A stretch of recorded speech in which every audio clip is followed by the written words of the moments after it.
As one member of the Philadelphia Coalition explained, the process of talking as a community about the 1964 murders in a more honest way was critical for us to go forward. We can't go forward when we're dragging that anchor behind us, he said. And that process had led, in his opinion, to some positive changes, including a greater voice for African Americans in political decisions in Philadelphia.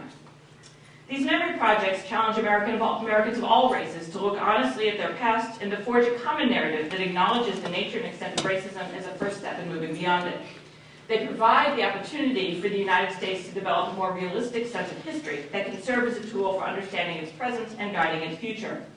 As the representatives of the local groups who gathered at the University of Mississippi in 2006 to form a regional alliance dedicated to racial justice and reconciliation describe it, their work is ultimately about finding a way for blacks and whites to envision a common future.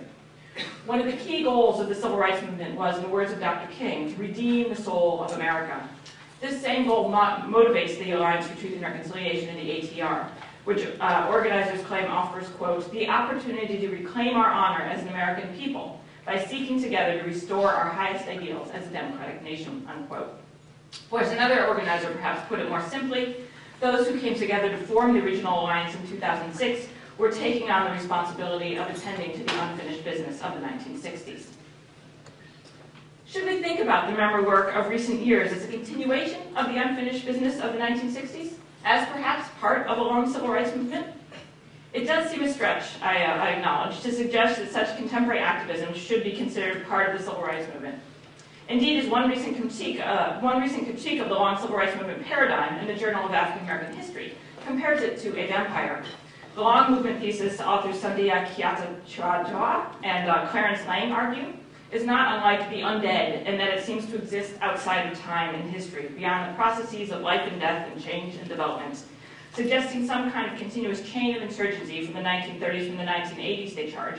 Ahistorically totalizes the movement, flattening its chronological, conceptual, and geographical variations.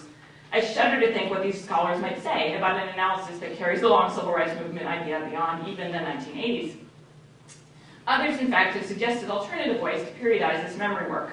Well before the long movement thesis became popular, sociologist Joseph Reed posited that the struggle of different racial groups to change the collective memory of the past should be considered a race pride movement, which he describes as a distinct campaign that took place after the end of the civil rights movement.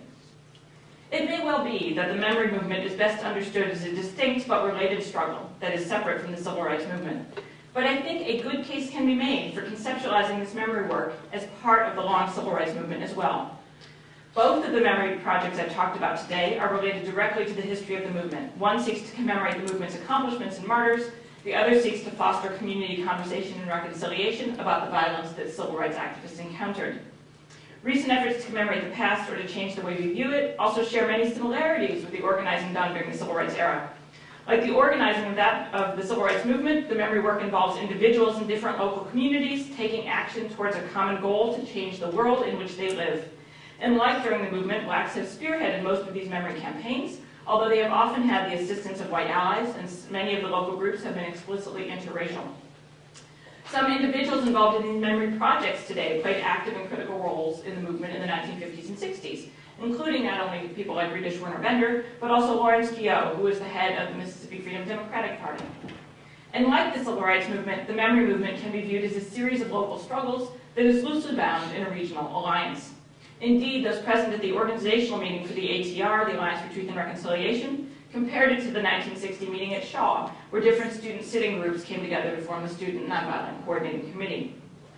In the end, I think what matters most is that the long movement paradigm enriches our understanding of memory projects related to the civil rights era that are taking place today.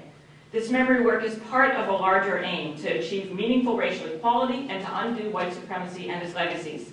It highlights that the arenas of commemoration and remembrance have become a new terrain for the political struggle that began in the 1930s and remains unfinished today. In conclusion, I'd like to return to where I started, the building of the statue of Martin Luther King in Washington, D.C. On their website, the National Martin Luther King Jr. Hello?